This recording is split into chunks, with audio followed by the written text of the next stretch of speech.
Resources. That's it. But no, the line I wanted to mention was, raising kids is not like a movie.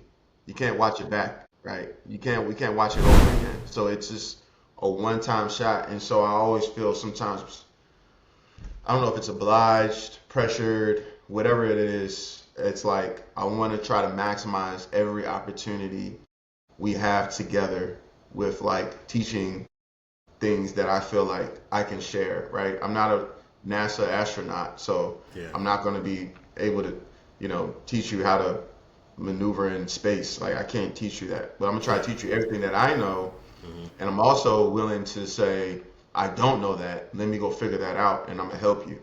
And I was thinking about this yesterday too. Is like because my kids they keep looking for the easy.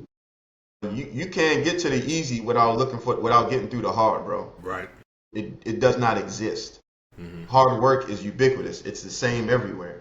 You know what I mean? It's a transferable property. Like you work hard here, you work hard in the army, like us, you're going to be able to you could be a hell of a plumber if you wanted to. You know what I mean? Yeah. It's still going to be hard. There's going to be lessons learned.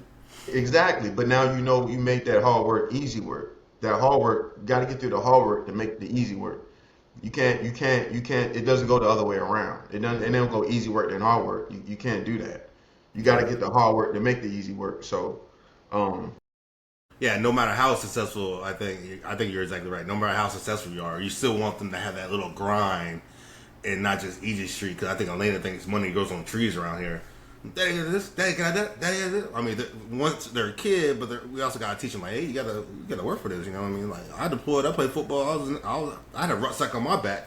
I earned this stuff. So I'm glad they're in a position where like the way I grew up, but there's also lessons learned the way I grew up. So I don't want her, at least Elena, I don't want her to be like, oh, this is easy. She's a girl though, so I'm kind of softer on her.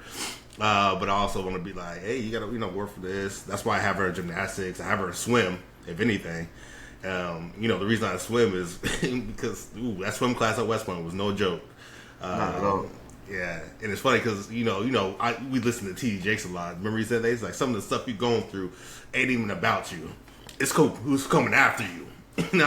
That's how I think about swimming. I'm like, did I just go through that hell of swimming so I could put my daughter in swimming so she can be good? I think about stuff like that, and it's very, very important, just to give activities, not so they can be great, but just so they can have experience of working hard and being consistent and doing stuff like that. But yeah, you don't want to miss any opportunities. I try not to yell. That's one thing I'm working on, is not yelling anymore. I don't want her to shut down. I want her to talk and ask questions and stuff like that. But sometimes they'll be asking like 50 questions. What about this? What about that? What about? Hey, come on, man! I just got here. Right. No, I like your perspective because